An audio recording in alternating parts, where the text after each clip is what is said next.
Баршаңызға қайырлы күн. Бүгінгі біз тақырыпта анемия туралы, оның түрлері қандай болатындығын және де клиникалық көріністері қалай көрінетіндігін барлығын талқылайтын боламыз. Анемия дегеніміз жалпы қан көлемінде гемоглобин мен эритроциттер санының азаюымен сипатталатын патологиялық жағдай. Яғни қалыпты да осылай болу керек, яғни қан жасушалар, ал анемия кезінде дәл осылай азайып кетеді. Нормада гемоглобиннің мөлшері әйелдерде 120 мен 140 арасын құрайды, ал ер адамдарда 130 пен 160 арасында.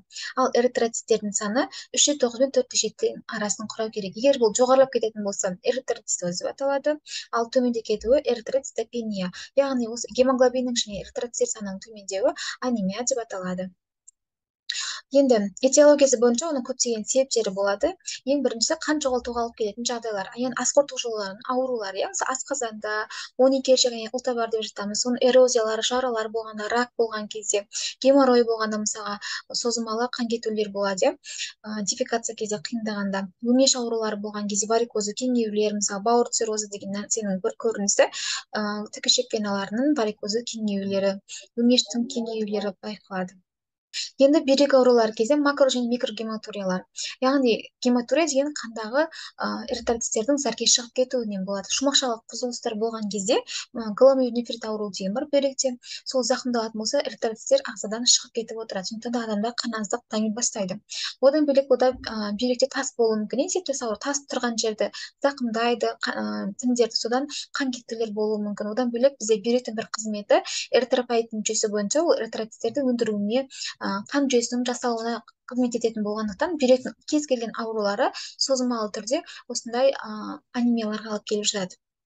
Одан бөлек алкогольді қанға құрулар болуы мүмкін, өкпеден қан кететін, мысалы туберкулез кезінде, өңештің рагы болуы мүмкін, мұрынның жиі қанауы, гипертониялық криз кезде деп айтады. Гипертониялық дегеніміз жалпы артериялық қан қысымының 180-нен жоғары болып, тез арада жоғарылап кеткен кезде ағзада айналымда қан көлемі көбейіп, мұрынның жиі қанауларымен сипатталады. Геморрагиялық диатезтер болған кезде, одан бөлек әйел адамдардағы фибриома, жатыр рагы, эндометриоз сияқты аборт болған кездерде болуы мүмкін.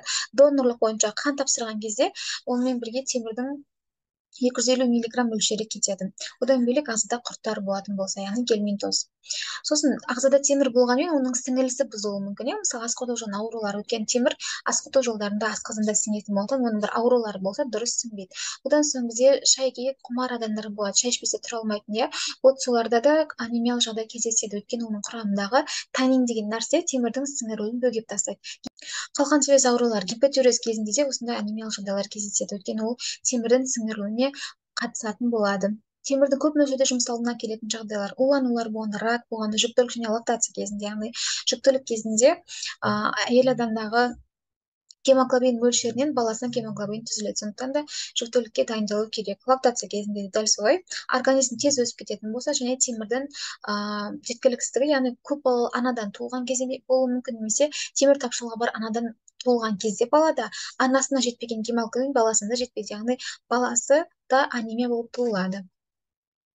Темірдің тамақпен аз түсуі мүмкін, яғни ет тағамдарын тұтынбайтын, мысалы вегетариандар болуы мүмкін, материал жағдай жетпеуі мүмкін, тісі жоқ қариялары болуы мүмкін. Келесі себеп, темірдің жалпы мөлшері жеткілікті болса да, оның дұрыс тартылмауы мүмкін ағзаға. Сіңеді, бірақ дұрыс жеткізілмейді органдарға. Мысалға, темірдің ферритин, гемосидерин деген сияқты қорлары болады, яғни деполары болады. Соларда бір қабыну ошақтары болады. Мысалға, сепсис деген сияқты инфекциялық ауруларда, туберкулез, саркоидоз деген ауруларда болуы мүмкін. Жүктілік кезде мысалға темірдің сұранысы аса қатты ұлғаяды. Өйткені темір ұрық пен плацентаның арасындағы өсуіне жұмсалады, және босанған кезде әйел адамдарда қалыпты деңгейде 250-300-500 ге қан бөлінеді. Сол кезде көбірек қан жоғалту салдарынан емізген кезде сүтпен беріліп отырады. Осының барлығы бізде анемиялық жағдайға алып келуі мүмкін. Сондықтан да әр бала босанған кезде арасы 2,5-3 жылға дейін болғаны абзал. Өйткені осы уақыт аралығында әйел адам өзінің қалыпты деңгейіне келеді, яғни темір тапшы анемияның алдын алады. Өйткені анаға жетіспеген нәрсе балаға да жетсе, балада гипоксиялық көптеген аурулар туындауы мүмкін. Жүктілікті жоспарлау өте маңызды. Жалпы темір таушылық анемия кезінде бізде сидерипениялық және де анемиялық көріністер болады. Соның ішінде сидерипениялық деген тері мен тері өсінділеріндегі бұзылыстар. Тері өсінділеріне бізге шаш жатады және тырнақ жатады. Шаштың түсуі, ерте ағаруы, шаштың жылтырлығын жоғалтуы, тырнақтар сынғыш болады, әлсіз болады, және тырнақтардың ортасында қасық тәрізді ойықталып қалуы мүмкін.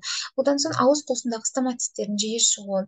Егер тілдің бүртіктер атрофияланып тілі жылтыр лак тәрізді болып кететін болса, онда ол бізде волник тапшылықты анемияға тән болып саналады. Және де пародонтоз, кариестер тез даму, асқорыту ішек жолдарының бұзылыстары, көгілдір склера деп атады, яғни көздің ақ қабығының көгілдірленіп тұрады. Өйткені оның астындағы көздің склера қабаты жоғарған кезде оның астындағы тамырлар көрініп сондай көгілдір реңдеп тұрады. Қуық сфинктердің әлсіз болуына байланысты зәр шығарудың жиіленуі, және күлген кезде, түшкірген кездерде зәрдің еріксіз шығып кетулері байқалады. Одан бөлек бізде сидерфиниялық субфебриль деген бір дене қызуы температурасы ұзақ уақыт бойы ешқандай себепсіз жоғарылауы. Анемиялық синдромдардың көрінісі келетін болсақ, темірдің қоры сарқыла келе сидерфиниялық көріністен бөлек анемиялық белгілер бастайды. Ол кезде ағзада гипоксия туындайды. Гипоксия яғни сендерде оттегінің жетіспеуі. Яғни бізде гемоглобин, жаңа айтып тұрмыз ғой, гемоглобин ағзаға оттегін тасымалдаушы қызметін атқарады. Нәтижесінде гемоглобин аз болғандықтан органдарда оттегі жетіспеушілік гипоксия туындайды. Мысалға, миға оттегі дұрыс бармайды да, мидың гипоксиясынан ұйқышылдық пайда болады. Шаршайды, бас ауруы, бас айналу, көздің айналасына шыбын-шіркей тәрізді көлеңкелер, орнынан тұрған кезде бас айналулар, көздің алдының қарауытып кетуі, бұны анемиясы бар адамдар жақсы түсінеді, тіпті естіп отырса біледі осындай жағдайлар басынан өткендігін, және науқастар кейде талып қалулары мүмкін. Және науқастардың осындай анемиясы бар адамдар суыққа төзімсіз, жаурағыш болып келеді. Жүрек қан тамырлар жүйесіне тахикардия, яғни жүректің тез соғуы, яғни жүрек соғу жиілігі 90-нан жоғары болады. Жүректің шаншып аурулары, ентігулер байқалуы мүмкін. Одан бөлек терінің бозғылтанулары байқалады. Патогенезі бойынша біз енді ауруларды бөлеміз. Қансыраудан болатын анемиялар жіті және де созылмалы посткемералық анемия деп бөліп қарастырамыз. Қан өндіру бұзылысына байланысты біз жаңа айттық, темір тапшылықты деген анемия бар, B12 тапшылықты, фолий тапшылықты және сидерохризиялы, яғни темірдің дұрыс таратылмауынан болады. Аплазиялы анемиялар. Біз осы эритроцит пен гемоглобин деңгейі төмендеп кетті деп кез келген дәріні тағайындай бермейміз. Әрі қарай ол анемияның түрі қандай? Мысалы, темір тапшылықты шығар, ол кезде темір препараттарын тағайындаймыз, сіңірімділігін арттыратын, қасына витаминдер береміз. Может, B12 тапшылықта анемия шығар, ол кезде уже цинкобаламин деген сияқты әрқайсының емі әртүрлі болады. Мысалы, сидерохризиялы деген нәрсе бар. Ол ағзада темір бар, бірақ ол дұрыс таратылмайды. Соған байланысты әрқайсының емі әртүрлі болады. Өз беттерінше менде анемия екен деп дәрі қабылдай беруге болмайды. Әрқайсысын толықтай зерттеу керек. Қан ыдырау күшеюінен болатын гемолиздік анемиялар деген бар. Ол жерде мысалға ферменттер жетіспеуі мүмкін, мембранопатиялар, энзимопатия және де гемоглобинопатия деген түрі бар. Тұқым қуалау бойынша жүрек пайда болатын, тағы да өзінің ішінен иммунды және иммунды емес деп бөлінеді. Эритроциттерде мысалға нормохромды, гипохромды және гиперхромды деген осы үш нәрсе қатты мән беру керек. Анализге қараған кезде, яғни түсті көрсеткіш. Гемоглобинді біз 3-ге көбейтіп, оны эритроциттің алғашқы 3 санына бөлген кезде осындай түсті көрсеткіш анықталады. Мысалға, гемоглобин 90 деп айтайық та, ал эритроцит 3 көбейтілген 10-12 дәрежесі болсын. 3 деген сардың артына 2-0 тіркейміз, 90-ды көбейтеміз 3-ке, оны бөлеміз 300-ге деген сияқты осылай түсті көрсеткішті анықтаймыз. Ол егер нормада бізде 0,85 пен 1-0,5 арасы болу керек. Егер одан төменде кететін болса, көбінде темір тапшылықта немесе сидерохризиялы анемиялар болуы мүмкін. Ал егер одан жоғары болуы бізде B12 тапшылықты анемияны білдіреді. Келесі оның формасына байланысты мына жердегі нормативті, микроцисттер, макроцисттер деген. Және мына жерде ретикулаттың санына қараймыз. Қалыпты деңгейден 0,2-ден 1,2-ден құрайды. Одан төменде кететін болса гипо, жоқ болса 0, яғни А регенаторлы деп айтылады. Ал одан жоғары болу гиперрегенатор, көбінесе B12 тапшылықты анемия кезінде көрініс береді.